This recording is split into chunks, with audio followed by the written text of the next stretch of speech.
Salam jumpa sahabat M2TV dimanapun Anda berada.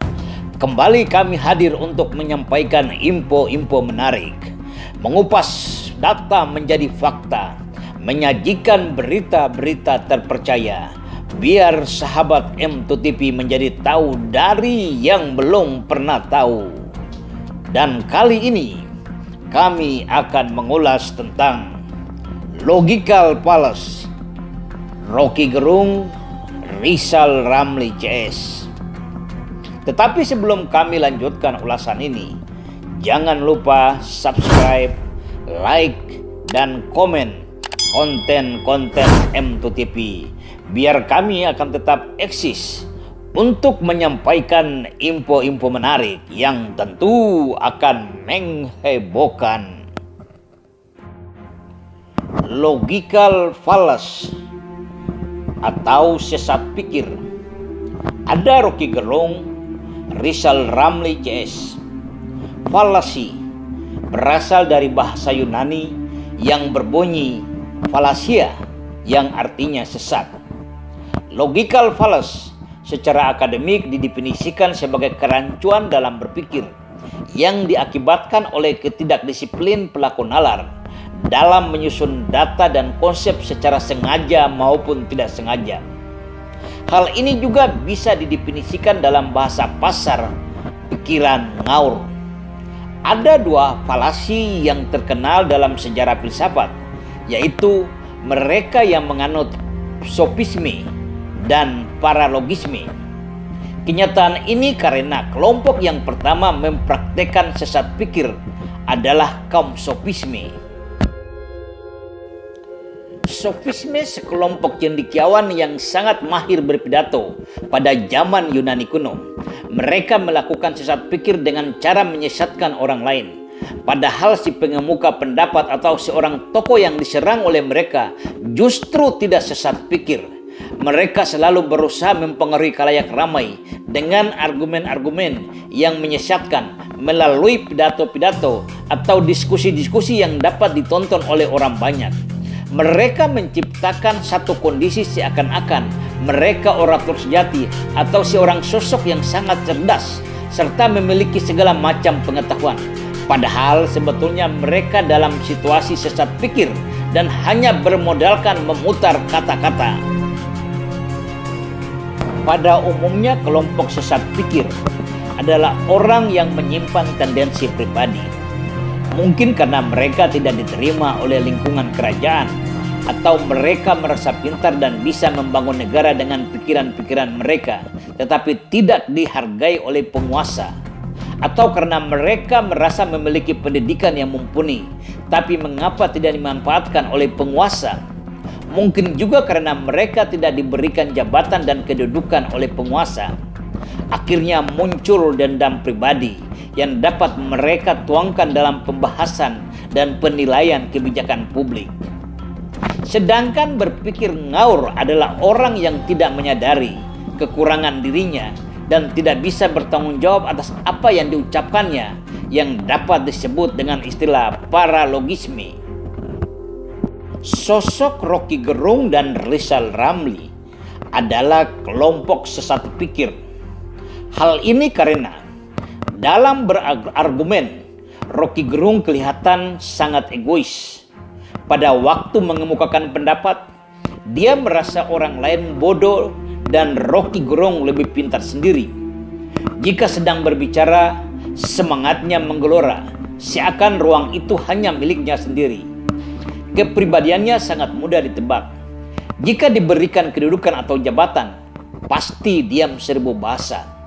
Contoh pada waktu pemerintahan SBY, Rocky Gerung dikenal dekat dengan Presiden SBY dan diam seribu bahasa. Jika saja Rocky Gerung meletakkan dirinya sebagai seorang oposisi pemerintah sejati, mengapa pada waktu pemerintahan SBY dia tidak mengkritik dengan kata-kata pedas pemerintahan SBY seperti apa yang dia lakukan sekarang di masa pemerintahan Presiden Joko Widodo? Rizal Ramli pada waktu menjadi menteri di lingkungan kabinet Presiden Joko Widodo diam seribu bahasa. dan bahkan memuji-muji kinerja Presiden Joko Widodo. Setelah diberhentikan, mulai ngotot kemana-mana, mengangkat teori-teori ekonomi yang tidak dimengerti oleh rakyat, lalu dengan mudah menyalahkan Presiden Joko Widodo. Parahnya lagi, dengan mudah dan tanpa beban apapun, meminta Presiden Joko Widodo mundur. Emangnya lu siapa, Ramli? Hadapi dulu ratusan juta suara rakyat yang memilih Presiden Joko Widodo. Dalam sejarah perkembangan logika berpikir, terdapat bermacam kesesatan penalaran.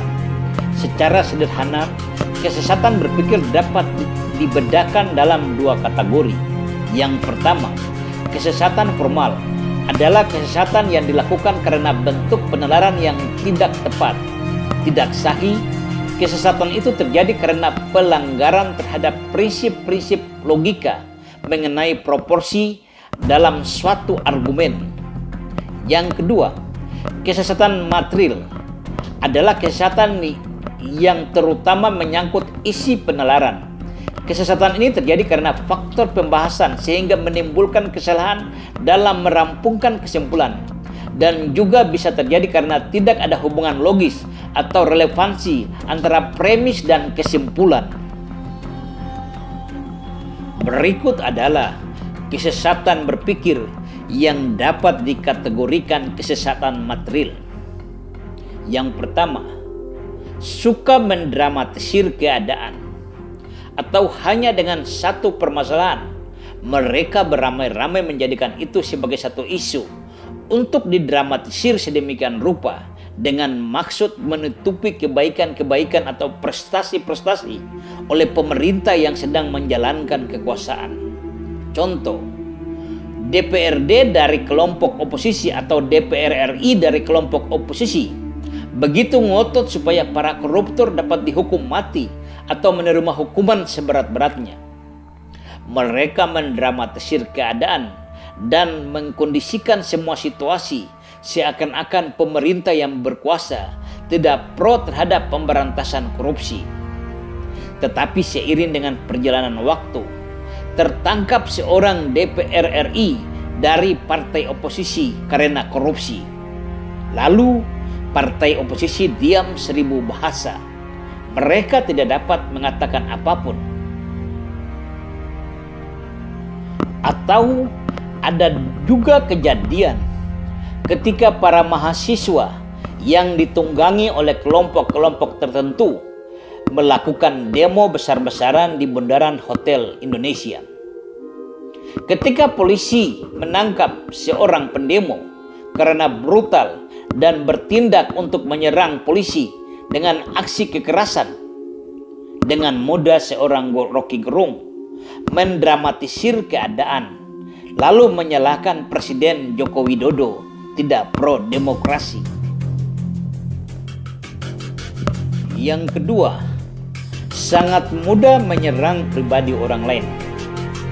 Hal ini adalah jenis sesat pikir yang terjadi ketika argumen yang diajukan tidak tertuju pada persoalan yang sesungguhnya, tetapi justru menyerang pribadi orang yang menjadi lawan bicaranya. Dalam berdiplomasi, sangat mudah dia mengungkapkan, "Saya tidak ingin berdiskusi dengan Anda karena cara berpikir Anda seperti orang dungu atau seorang anak kecil yang tidak tahu apa-apa." Inilah yang selalu dikemukakan oleh Rocky Gerung pada setiap perdebatan di ruang-ruang publik. Atau ketika Presiden Joko Widodo mendapat penghormatan dan penghargaan dari pemerintah Amerika Serikat atas prestasi pemerintah Republik Indonesia dalam penanganan pandemi COVID-19. Rocky Gerung masih juga membalikan fakta dengan menyebutkan Presiden Joko Widodo seperti bebek lumpuh dan tidak memiliki prestasi apapun. Ini yang disebut membalikan fakta. Kelompok ini sebenarnya sedang mempraktekkan ajaran sinisme, satu aliran ilmu filsafat yang diturunkan oleh Aristoteles. Ajaran sinisme mengutamakan sifat individualisme dan penghargaan kepada hak pribadi tanpa batas. Mereka mengartikan kebebasan itu sesuatu yang absolut dan tidak peduli dengan norma-norma atau aturan-aturan yang mengatur kebebasan itu sendiri. Bagi mereka, kebebasan itulah tanpa batas. Ulasan ini kami sampaikan untuk memberikan pelajaran bagi masyarakat bahwa permasalahan keadilan, kejujuran, hukum, dan permasalahan negara yang dibahas Rocky Gerung Rizal Ramli CS sebenarnya bukan urusan masyarakat sepenuhnya, tetapi mereka sedang memperjuangkan perut mereka sendiri. Mereka sedang berusaha mendapatkan kedudukan dan perhatian dari pemerintah, sehingga dengan cara-cara mencoba menarik simpati publik, mereka memutarbalikkan fakta karena mereka sangat mengerti hasil pembangunan ini belum terbagi secara merata, sehingga kelompok masyarakat yang belum menikmati hasil pembangunan akan sangat mudah diprovokasi oleh mereka.